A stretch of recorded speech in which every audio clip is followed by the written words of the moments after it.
voyez, j'ai voulu mettre un petit fond. J'ai fait confiance à mon cher frère. Il m'a dit ouais, t'inquiète, tu vas voir le corps qui va se détacher du fond. Et au final, en fait, on voit là la barre. C'est transparent derrière, c'est horrible. Enfin bon, bref, c'est dégueulasse. Donc je vais l'arracher cette merde là. En plus, on l'a cloué. Et du coup, c'est un truc merde, dégueulasse. Donc n'achetez pas de fond blanc, c'est de la grosse merde.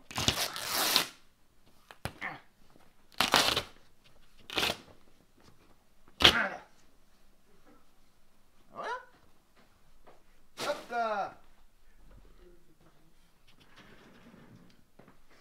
Non. C'est vrai que c'est dégueulasse, c'est encore pire. C'est dégueulasse. Ah oui.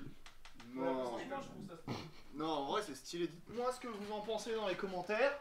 Moi, je trouve que c'est plus stylé. Parce qu'en plus, il y a mon petit tableau de poker qui va arriver, que je vais mettre là. Là.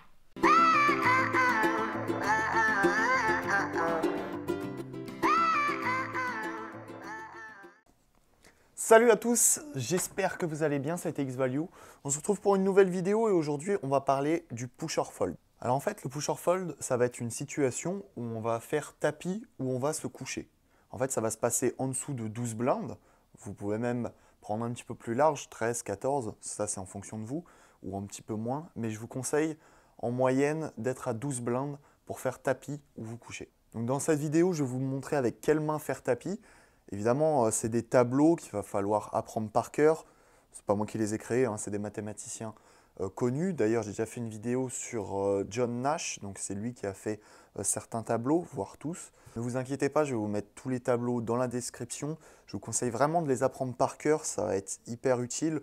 Ou au pire, dans votre session, quand vous jouez, vous pouvez les mettre juste à côté et pouvoir en profiter quand vous êtes dans cette situation-là. Maintenant, je vais vous expliquer comment fonctionne ce tableau, tout simplement. Alors voilà, donc là, c'est le pusher fold pour un tournoi à 8 joueurs. Donc pour faire les tournois en Six Max, tout simplement, vous enlevez bouton -6, bouton -5 et bouton -4. En fait, hop, ça va être la même chose. Enfin bon, pour l'instant, je vais les laisser pour que vous puissiez comprendre.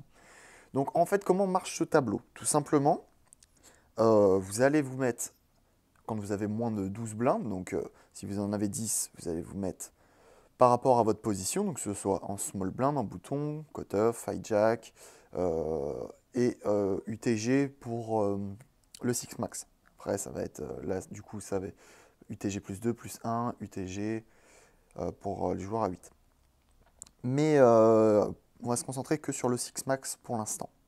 Donc, je vais retirer ça. Tac, tac, tac. Voilà. On va faire terminer. Nickel. Hop. Ça, je vais le déplacer. Voilà. Alors du coup, vous vous mettez au niveau de votre position. Donc si vous êtes au bouton à 10 blindes, vous allez vous mettre là. Et en fait, il faut bien comprendre que ça, vous allez pousser votre tapis si personne ne joue avant vous, si personne ne relance avant vous. S'il y a des joueurs qui relancent, vous allez folder. Ou alors, vous allez utiliser une range de call, mais là, ça va être un petit peu différent. On verra ça un petit peu plus tard.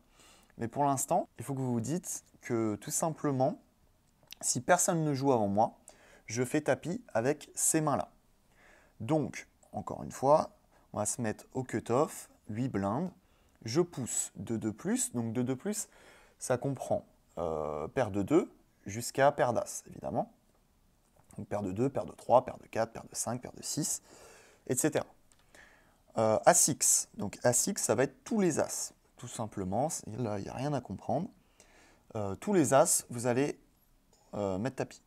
Dame 9 suité, donc Dame et 9 de la même couleur, et plus, donc Dame 10 suité, Dame Valet suité, etc.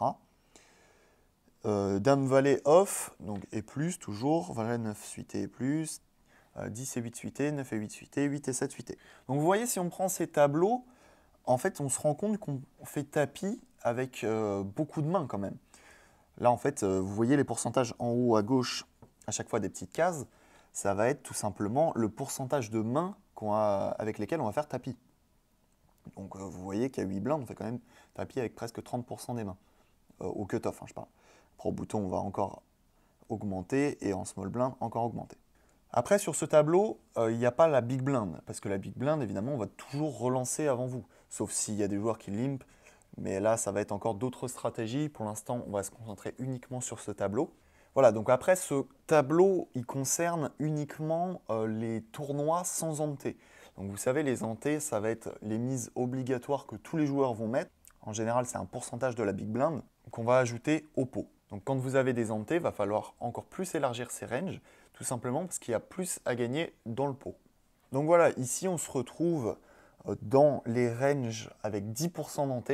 Donc c'est ce que vous allez trouver généralement sur les tournois, sur les rooms, des tournois classiques avec 10% d'ante. Donc là, vous voyez que vous agrandissez un petit peu vos ranges. Vous voyez là, 10 blindes, on va jouer en small blind, presque 72% des mains. Donc ça va de paire de 2+, KX+. Donc il va y avoir aussi tous les rois X+. Il y a énormément de mains, tout simplement parce qu'il y a plus à gagner.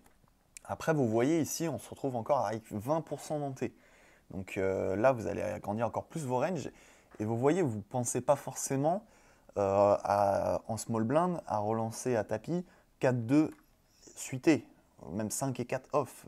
Pour vous, vous couchez. Mais en fait, si vous prenez les maths, ben en fait, vous devez faire tapis avec ces mains-là. Parce qu'il y a tellement à gagner que le risque reward, ce qu'on appelle le risque récompense, va être très bon. C'est pour ça qu'on relance avec beaucoup de mains. Donc voilà, je vous laisse prendre en capture d'écran si vous le souhaitez ces tableaux. Donc là, celui-là c'est 10% d'ante, celui-là c'est 20% et celui qu'on a vu juste avant avec les couleurs différentes, ça va être sans ante.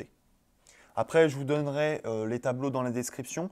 Voilà, je vous ai expliqué juste comment fonctionnent ces tableaux. Après, je vous conseille vraiment de les apprendre par cœur. Ce sera plus bénéfique et après, une fois que c'est acquis, après, ça sera pour tout le temps. Après, même si vous ne les apprenez pas par cœur, je vous dis franchement, c'est pas très grave si vous vous trompez un petit peu. Par exemple, vous relancez 6 et 4 off à la place de 6 et 5 off quand vous avez 3 blindes, c'est pas grave non plus. Mais bon, voilà, le mieux c'est de les apprendre, au moins comme ça, vous êtes tranquille. Et au pire, comme je vous ai dit juste avant, vous les mettez sur le côté, vous prenez la situation et ça marche aussi.